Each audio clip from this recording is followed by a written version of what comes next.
How to make a Game Boy game. Step 1, gather inspiration for your game. To make this game, I need inspiration from real life locations. And we're starting here.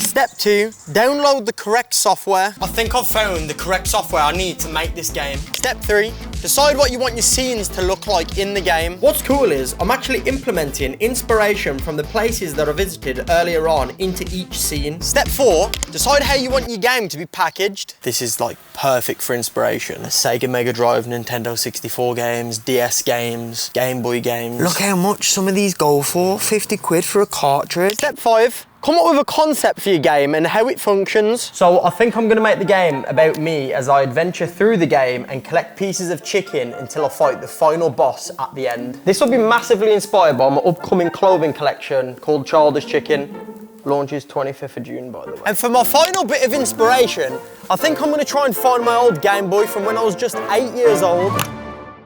I cannot see a thing. There we go. I'm basically looking for my very first Game Boy Advance. I know it's in here somewhere. I kept it in storage. This thing's like 20 years old, maybe. I had it when I was about 6 years old, so I know it's in here. Sure, it's in a box with all my Pokemon cards. That's a good sign. We're getting closer because I'm finding little pouches like this, and I remember my Game Boy being in something like that.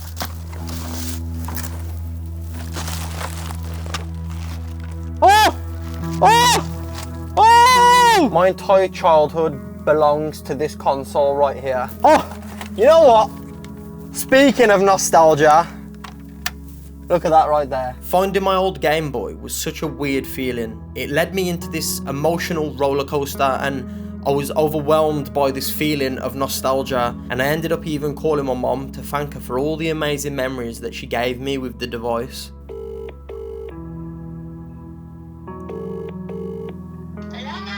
Hello, Mom.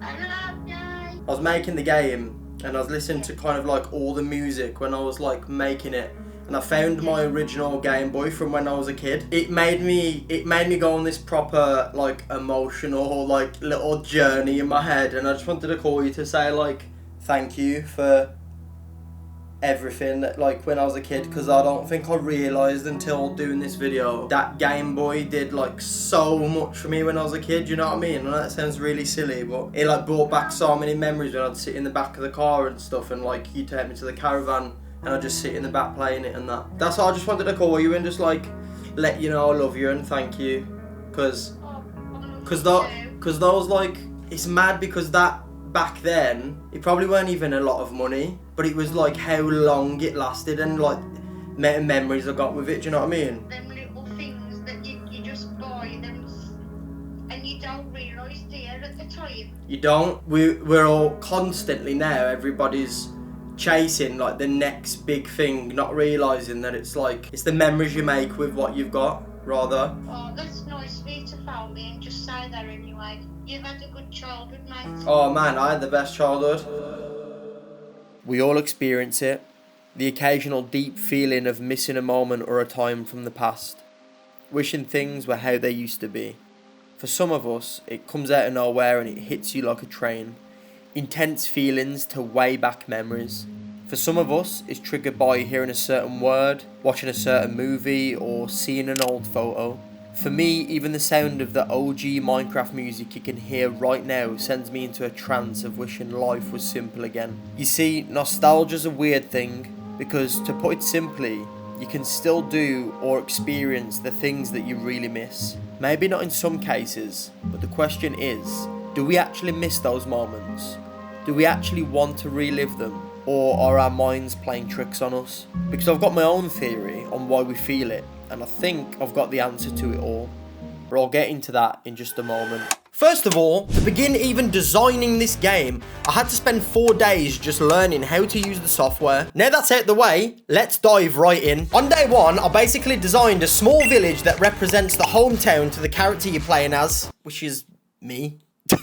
On day 2, I designed all the interiors of the houses within the village. We're gonna go table over here. I actually like the scattered like chairs, you know. It's like the house is crazy. I also added this little psychopath running around high as a kite on childish energy.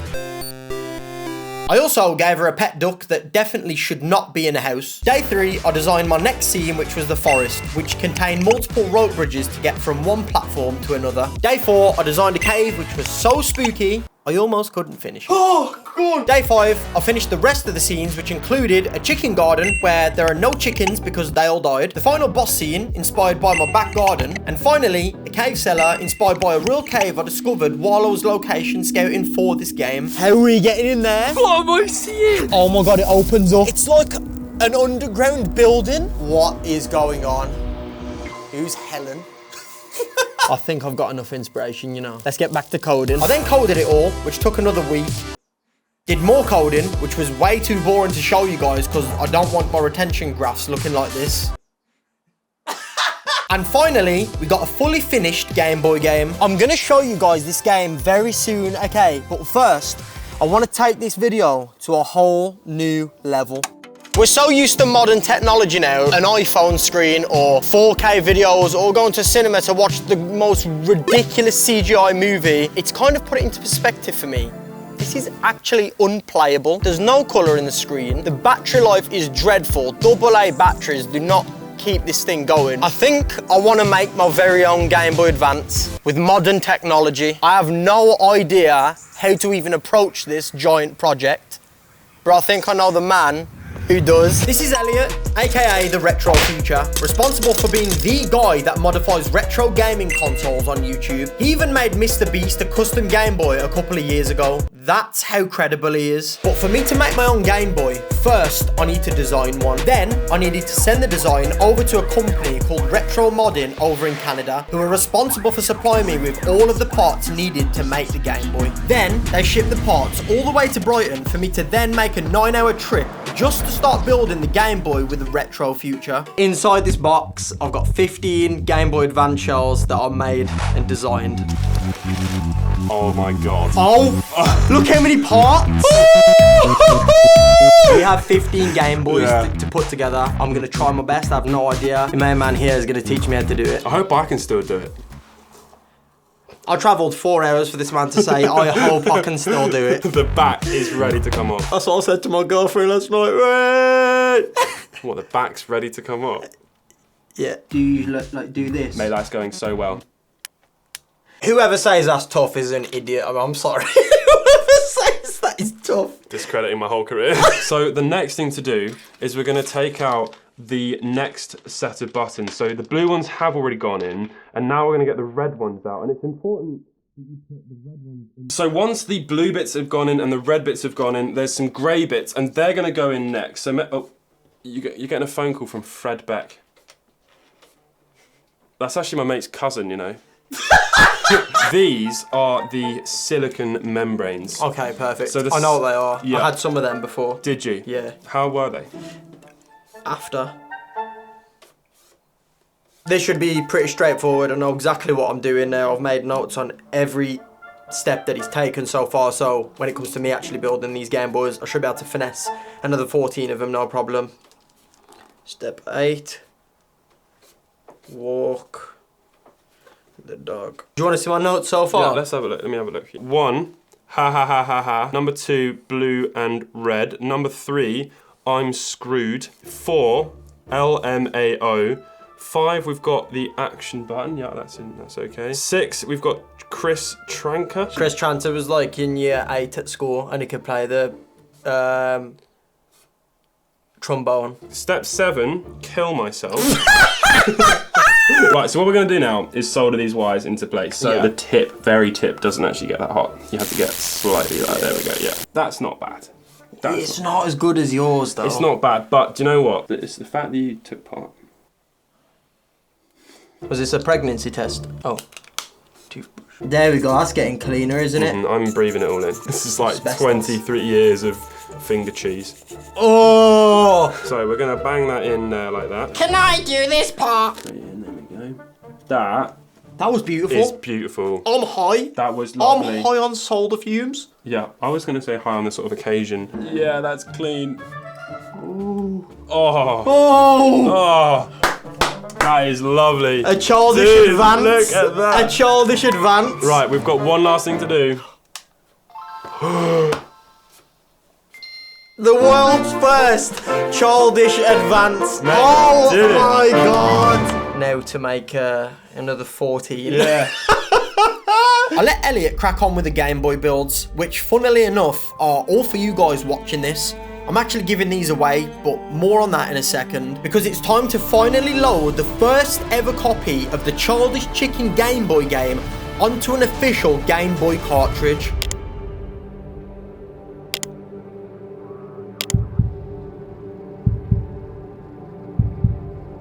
Erasing flash, this may take some time. Oh my god. 10%. Time left 5 seconds. 4, 3, 2, 1.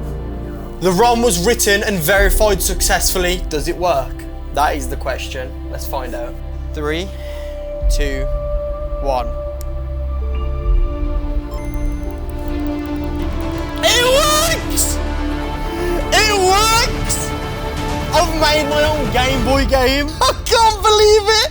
All of those hours were worth it. They were actually worth it. I didn't think it was going to be worth it. I thought I was going to run into some trouble along the way, and I actually didn't. I've literally not gone through many problems at all making this game. Oh, dude, man.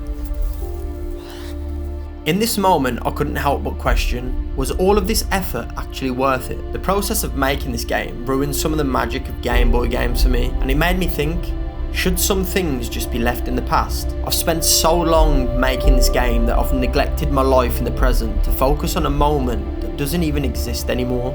For a child that doesn't exist anymore. That child has been replaced by a new version of himself. A version that has new interests, new hobbies, and new perspectives on life. I did all of this for this kid, but the reality is he'll never even know it. The only thing that's left to do now is show my friends and family what I've created. Ramel is the first person that I'm giving these gifts to. Can I just say, I have no idea why I'm here. Sit there, because this is gonna blow your socceroonies off. I've completely made this from scratch, and I've put my heart and soul into this. I thought it was going to be lasagna or something, man. Remember when I made you a Dorito sandwich and stapled it to the cooking board? This will mean a lot to you. Okay.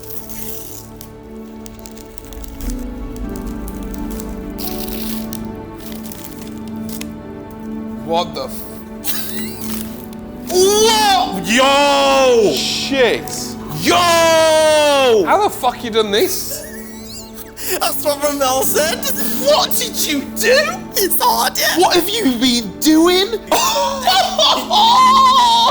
Yo! Childish advance, bro. Nintendo is suing your ass.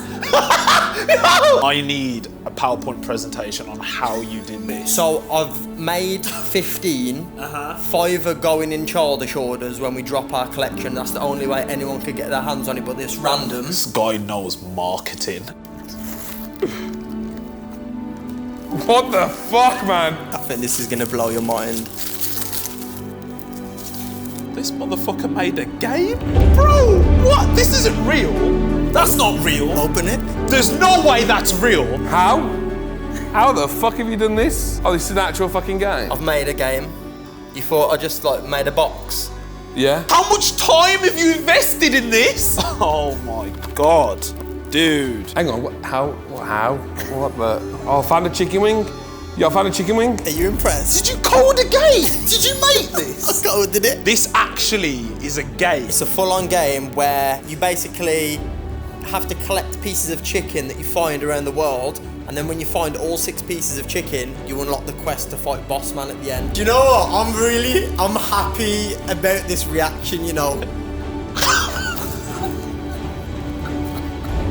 Oh, 40,000 likes and Jay will release an actual game for his viewers. So was it all worth it? I now have the best of the best. Does this change anything? I'll be honest, the answer's no. You see, nostalgia is like an illusion. Just like trauma, our brains have the capability of wiping out the bad and only remembering the good. It's a defense mechanism to protect our mind from stress, and I think this is exactly how nostalgia works too. Our minds wipe out the bad and selects the happy parts to remember. If you went back in time to that exact moment that makes you feel nostalgia, I don't think many of those memories were actually the way that you remember them. I think you'll find that at the time you were more likely experiencing a happy moment without a doubt, but I don't think you remember the parts of life that were actually quite stressful at the time. Let's take Modern Warfare 2 for example. A lot of us gamers remember that as one of the best games ever to be made, pouring countless hours into it every single night. But let's not forget the nights you'd be raging at your TV, throwing your controller across the room, nearly crying because of grenade launchers. Or let's not forget those anxious nights before school the next morning, lay in bed at night wishing you could get the day off tomorrow. But we miss school, right? When life was easy.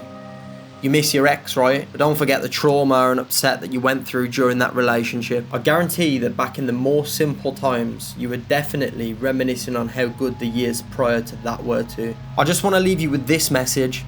Focus on the now, create new memories to miss in the future, because in 5 years, you'll be wishing you were here, right where you are now.